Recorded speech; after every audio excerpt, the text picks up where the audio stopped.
I'm Kristof Vandenberghe. I'm the chief of the section dealing with earth sciences and geoparks. So basically there's one program at UNESCO called the International Geoscience and Geoparks Program. It's pretty unique actually because it's the only UN organization dealing with earth sciences specifically. We have to go back to the very origin of UNESCO when the integrated science, earth sciences was particularly important. Back in the days, people were trying to get their head around plate tectonics. It was an idea that was launched, but it was far from proven. So it required actually international cooperation beyond political constraints. You had a very, very strong East-West cooperation between scientists back in the day, Russian scientists, American scientists, basically trying to have a better understanding of how our planet Earth is functioning and how it's providing us with resources. So for example, back in the 60s already, UNESCO together with the FAO started working on the first soil map. Right? Soil, it's the very thing that we all touch and we all walk on, but it's a very, very precious good. It's why our planet is green. And so how can we use this? Already back then we had the demographic growth. How can we increase our agricultural production? How can we produce food for all these people? Because we had a booming generation back then. So UNESCO was very much working on this. They started with the soil map, as I said, in the 60s, and they finished that job only in the 80s. And meanwhile, they had developed a number of other projects around it. And in 1972, they created the International Geoscience and Correlation Program, IGCP. We still keep the abbreviation. We dropped the C of correlation. It became Cooperation Program, because that's exactly what it is. We keep on working, bringing scientists from all around the world together. It's less of an East-West cooperation. It's maybe more of a North-South, South-South cooperation, but the principle remained the same: how to bring earth scientists together from around the planet, how to include young earth scientists, how to include women earth scientists into international research cooperation around topics that remain, we hope, relevant for society. It's how do we use our natural resources, how do we mine and try to keep on mining without ruining our ecosystems. How do we understand better our groundwater tables in the face of climate change, a very important aspect. There's a number of projects that we're supporting as well on disaster risk reduction. It's very hard to work on disaster risk reduction. Very many of these phenomena are very hard to predict, but it remains important that we have a better understanding of the functioning of our planet. And then one aspect that has been growing gradually, steadily, and this is geoheritage, which brings us then to the topic of geoparks. Well, before going to the geoparks, I think I have to understand what the geoheritage is, because it's a rather new concept, new, if I may say so. It started in the 70s, 80s, but it was actually in the 90s that a number of people started thinking about a system to protect better our geological heritage. It's everything that is not really protected under the World Heritage Convention. The World Heritage Convention, if you look at it, about 8% of the World Heritage sites of UNESCO have a component related to geological heritage. The Grand Canyon, for example. But it's only 8%. Most of them would be submitted for their cultural value or for the natural value. And people have a longer tradition in protecting wildlife, for example, and biodiversity. And everything that we walk on, it doesn't move, right? I mean, it's the kind of rocks, they've always been there, and you cannot harm them. Why would you need to protect them? And yet, there's so much to learn from our planet, from Earth. There's so much to learn from the fossils that we find. There's so much to learn from the different layers that you see. It gives you a better understanding of the interaction between that geological diversity and the biological diversity. It gives you a better understanding of the history of our planet, and at the same time as well of the future of our planet, and how can we anticipate some things, because you can see past climate change events, you can see the impact it has had on biodiversity, and what can we learn from this to protect ourselves maybe, or to anticipate better future climate change events. There's such a wealth, such a beauty in these landscapes, in this geological heritage, that people thought we have to classify this better, we have to describe this better, we have to understand it better, and we have to protect it better. And so since the 90s, there's been a move to try to integrate this under UNESCO. And UNESCO has been on board since the very origin. 20 years ago, actually, they created the Global Geoparks Network, the GGN, the Global Geoparks Network. There were very few back then. It started with 4 geoparks in Europe. There was one in Spain, one in Germany, one in Greece, and one in France. And they really worked together. They came with a famous declaration, actually, 20 years ago, the Digne Declaration. Digne is a small village in the south of France, in Haute-Provence. It's one of the first pioneers. And this declaration is still a very interesting document. It's strange because now it seems like accepted by everyone that this is something precious and that this deserves protecting. But back then it was not, and so it required a conference of more than 100 scientists, basically, who came with a declaration of the importance of protecting Mother Earth and the memory that is contained in Mother Earth. That was really the starting sign of a larger movement. It steadily grew in Europe. We immediately had a number of geoparks in Europe, and it luckily got quickly picked up by China as well, because China understood that this concept of geological heritage, and it's a country with, of course, with a tremendous potential in this, they saw that this concept from the very beginning had something unique. It's not a competition with World Heritage Sites or with biosphere reserves, but the geoparks from the very beginning had this focus on geological heritage, but how does it link with your biological heritage, with your natural heritage, with your biodiversity? How does it link with traditions, with how people perceive their landscapes as well? And that's why in this classification of geological heritage, we don't only look at the scientific value, we also look at the educational value, we look at the aesthetical value, but we also look at the value for traditional communities, the way they see it, the way the linkage with their traditions, with their religion, for example, as well. There's a lot that cannot be seen, that cannot be touched, but it is incredibly important for these communities. So geoparks managed to grab all this and connect it with the cultural heritage, to connect it with the biodiversity, and to explain that story. And for many people living in a geopark, it was actually a discovery of their past, of their roots, of who they are. It was somewhere linking it to their own identity. And there were tremendous stories in there as well. So it attracted tourism. We speak of geotourism right now. At the beginning, they didn't know how to name it, but it attracted a particular kind of tourist, not necessarily geologists. You don't have to be a geologist to go into a geopark. There's a fascinating story in there for everyone. So from the very beginning, this story of linking geological heritage, natural heritage, cultural tradition, the culture, bringing that in one fascinating story, working with your local communities, it's a very important criterion of geoparks. The geopark will never work if it doesn't have the support of its local communities. That's why a World Heritage can have fascinating geology, but if there's no people living around it, it can never become a geopark. So it's really driven and pushed by people. They are the ones who put the dynamic in it. They are the ones who put the heart in it. We make sure, of course, as well that it has governmental support, because there always has to be a little bit of a strategic vision behind it. And some countries have understood this very well, and they have at governmental level entities that help with the strategic development of geoparks. China, for example, understood this very clearly from the beginning, because they started developing geoparks in their more rural areas, in areas that where they were risking that people would move to the cities to find a job. They were losing their jobs on the countryside, and suddenly with the geoparks, with the geological heritage, they could attract the tourism, they could attract small-scale enterprises and jobs. And they integrated in their national policy. It's one of the countries that has actually geoparks as a concept in their national policy. Every year, China is submitting 2 new candidates. They have several more candidates, national geoparks, that are uplifted to UNESCO status every year. They have 41, they have 6 new ones this year. So they have a growing network. It's a gigantic country, of course, as well. But they have truly understood that concept and inspired other countries in the region. Korea, Japan, Indonesia. Indonesia has, since the last years, come with several very, very interesting proposals.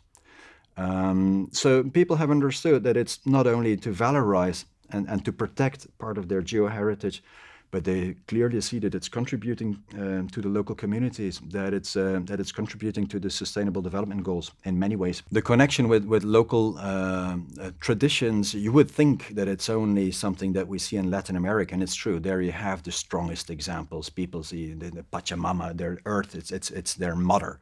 Right, so a volcano for them is not just a mere volcano. It's not just a natural phenomenon. It's a divine process. It's what gives them their fertility as well. So in Latin America, you have that very strong connection. You see it in Indonesia as well. Rinjani Lombok, for example, is a geopark where you still have an active volcano. You have many processions every year. They have a certain devotion. It's almost an animist religion. They see a creature. For them, it's not a rock, it's not a volcano. So you see that very clear anchorage in Latin America and in Asia, but even in Europe, in many places in Europe, you see that people still have a very strong linkage with the planet, with the earth that they're walking in, with the geopark where they're living in. In Iceland, for example, it's one of the best examples, but Iceland, the earth is breaking open right now. So it's really a fascinating phenomenon to see actually in the Reykjanes Geopark, where we're actually going to be meeting in October, the European Geoparks Network. It's fascinating to see how the planet is alive and how people, their whole life is actually depending on what is happening beneath their feet. We have other geoparks where, for example, they have cooking courses and they're cooking in the lava, in the hot springs. So they're really, since long time ago, they've used this tradition of cooking, for example, with the hot springs that are provided by the tectonic activity in their area. So all these ancient traditions of this cooperation with local communities and their earth are used now in the geopark, and they set up alternative activities. They have alternative cooking courses, restaurants. So it's providing a whole new dimension for not only for tourism, for local communities. Another example that I think is very, very meaningful is Lesbos Island in Greece. It's one of the first ones as well. It was one of the pioneers. They had a very devastating earthquake 5-6 years ago. I've seen an image of the school building. The whole front wall of the school building has collapsed. In any other country, this would have had several casualties. None there, none. All the students knew exactly what to do in the case of an earthquake because they had been trained through the geopark. It was a geopark that invested in a school simulation. They have a classroom with a moving platform. All the schools of the islands go there to follow a session. So they are going through an artificial earthquake. They know what it feels like. They know what to do. They're drilled, they're trained. This is an activity that the geopark set up. All the schools have gone there, and you can clearly see the effects of it. I mean, the kids really know. They can explain better than I could if you go to Lesbos what actually the geology of the island is made of, what could be the effects, and how they have to react. It's a unique interaction that geoparks provide. It's one of the few site designations where you can actually get immediately in contact with governmental level, with academic level, and with the community level. So at the academic level, you have the scientific evidence. You know you know the geology of the area, you know the biodiversity, you know the natural heritage, you know the water resources, you know the challenges related to climate change, to wildfires.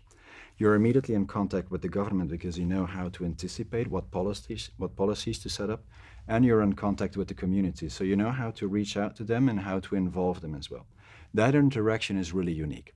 There's a very important aspect to UNESCO Global Geoparks. They're not giving the protective status. They're not an additional layer of protection. It's a recognition.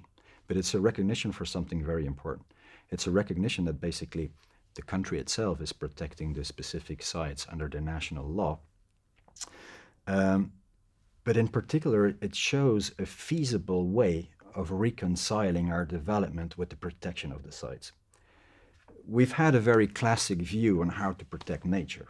Basically, you put a fence around it and you don't touch it. And you let it happen and let's see what happens. And at the outside, you can develop, you can have industry, you can have roads. That model has its limitations. We're soon going to be 9 billion people and it's not going to stop there. And it's only one planet. So how can you actually reconcile feeding 9 billion people, fueling 9 billion people, providing energy, making sure they can drive around with the very same planet and at the same time protect that nature that we're living in? That requires an entirely different vision of living together and using your nature. So with the geoparks, we try to use nature without abusing it. We're trying to use the resources without abusing it, without impacting it. And that's a challenge. And I'm not saying that we're ideal places, but it's important learning places. And there's a lot that is happening, for example, in geoparks related to mining. It's a little bit of a taboo word, mining. We think that mining is on the way out. It has damaged our planet, and first it is. It's true. It has damaged our planet for sure. But in any climate change scenario that we're looking at, in any future scenario that we're looking at, we will need more mining. And you cannot expect all your minerals to come from China or from Chile. I think there's a lot to be learned as well of how can we do mining in a more sustainable manner, for example. If you look at a wind farm, one of those wind farms, it takes 5 tons of copper, it takes 1 ton of rare minerals. We want to have several of them because it is indeed a more sustainable way of producing energy, but we know as well that we will need the minerals for that. So these rocks are there, but we will need to use them as well, but how to use them without damaging the integrity of the landscape. And if you have to damage it, how do you restore it afterwards again? I think that's a challenge that not only geoparks, we're trying to conduct this with all our UNESCO designated sites, exactly because it helps us to get in contact with the academics, with the scientists, and with the community, and with the governments. But in that sense, it is one of the models, one of the model sites where we would like to test a little bit more that alternative way of cohabitation between humans and nature in a way that guarantees us a livable planet for the next decades and for the next generations. The same can be said for food production. Many of the geoparks are thinking alternatively. They know that very often they're in a clash with farmers when it comes about soils. And soil is a topic that is coming up again. It was big back in the 60s, 70s, 80s at UNESCO. FAO took it over because they gave it a very much agriculture and food production perspective, which is their right and which is their mandate. But there's a lot in soils related, for example, to biodiversity, to water retention, water management, to culture as well, to disaster risk reduction. And so we would like to engage a little bit more there again. And in geoparks, for example, they are in a dialogue with their farmers how to use your soil without damaging it for the future, because you can really pump it full with fertilizers, but then with an intensive cultivation, you can lose half of it through erosion. It doesn't come back, and it's really a precious thing. So with the geoparks, they're having that alternative discussion as well with their farmers. They're looking at soils as well from a biodiversity perspective, from an ecosystem perspective. We're looking more at the interaction as well between the geodiversity and the biodiversity, because there's a very clear linkage between those two. So it's sites where we can actually experiment a little bit more. There's already a lot happening. We're bringing together good ideas from different sites because they meet 2, 3 times per year. We have funding sources, we have donors and partners who are willing to support us and them. And I think that's the way that we foresee now for the next years. We want to create more geoparks because we believe in the concept, because it is also a concept that is largely unknown in places that could largely benefit from them. There's only 2 in Africa, 1 in Morocco and 1 in Tanzania. There is no reason for that. The only reason is that geoheritage is a recent concept everywhere in the world, and in Africa in particular. There were hardly any geoparks in Latin America until recently, and now we have close to 12, 13. So it is on the rise. In Africa, we're very much dedicated to promoting the concept of UNESCO Global Geoparks. We train them with geoheritage training, basically from geological survey to geological survey, and to get the basics right, because you can't start working on a geopark if you don't have a proper understanding of geoheritage. So it is very high on our agenda. Very much our strategy is to target Africa, the Arab states, small island developing states. I mean, if you're so far away in the ocean, you don't have any geopark nearby, it's hard to be inspired by a geopark. But the next step is then also, what do we actually do with the geoparks? How can we help them in doing what they're doing so well? How can we help them? How can we learn from these good practices? How can we work across UNESCO designations? We're working very much with biosphere reserves, with natural world heritage sites. And I think that's a rather recent phenomenon as well, where there's many things that we can do together because many of the challenges are common. Talking about wildfires, water management, droughts, they're all struggling with the same challenges. They're all working with their communities of how to attack this, how to handle this, how to cope with it. So we work very much across UNESCO designations, and that's the other part, creating more geoparks for sure, but also how to use them actually as sites for a true contribution to sustainable development. Geoparks are not only working about geology, it's not only about the minerals, about the mining. They work on the biodiversity, they work on reintroduction of species, for example. And the wildfires is just how can you better manage your forests? What can we learn? Just to mention an example, there's a lot of Greek geoparks. We have 7 geoparks in Greece that are willing to help their geoparks in Scandinavia or in Canada, because these are places where they didn't have wildfires until recently, and they're immediately devastating because nothing has been done basically to prevent them. So there's a lot of lessons that can be learned. It doesn't only have to be about geology. Geoparks are so much more than just about the geology. That's why they're not run by a geologist. In Latin America, together with the colleagues of UNESCO, actually, in the regional office in Montevideo, we set up a platform. It's a platform of geoparks and biosphere reserves specifically dedicated to one topic: is disaster risk reduction, and climate change, and the interaction between both. We clearly talk about droughts, floods, and wildfires. And so they work with the UNESCO designated sites to set up policy documents, to learn from those who have more experience with it, to share that with those who have less experience. Now, at this moment, it's Chile, Araucania that is burning, the region of Valparaiso, but tomorrow it can be Brazil. So they are really sharing their expertise. They're working with the security services who are involved in this kind of prevention, but also in extinguishing the fires. So they're bringing in the academic level, they're bringing in the policy level, and they're bringing in the very, very experts who are actually dealing with the problem in itself. In this joint platform that meets at regular times. It's a platform actually that works very closely together with the indigenous communities, because that's an important aspect that was not mentioned, but all of these geoparks, they work very closely with their local communities or with their indigenous communities and try to combine actually these traditional knowledge systems with the more modern views on science. So the indigenous communities are very much involved in this particular platform for disaster risk reduction and climate change in Latin America. For UNESCO Global Geoparks, local communities are not just, or indigenous communities are not just a mere bystander. We see to it that they're an integral part of the management. So they're not just to be advised or to be consulted, but they're part of the management body. They're part of the team that runs the geopark. So their view of the geology, but also of agriculture, of food production, of nature conservation, is entirely integrated in the geopark. That's one of the important criteria, and without that, it cannot become a UNESCO Global Geopark. Now, for us, it is important that we know that it happens, but it's also important that we can actually communicate and collect this data, and maybe even use that for policy advice. That's something that we have started recently. It was a bit thanks to the support of Italy through the program called Earth Network. It's a program that they have set up to support UNESCO basically with training sites, helping sites that are struggling, but also helping us to get a better idea of basically the data, collect the data from the sites. It hasn't been done really properly before.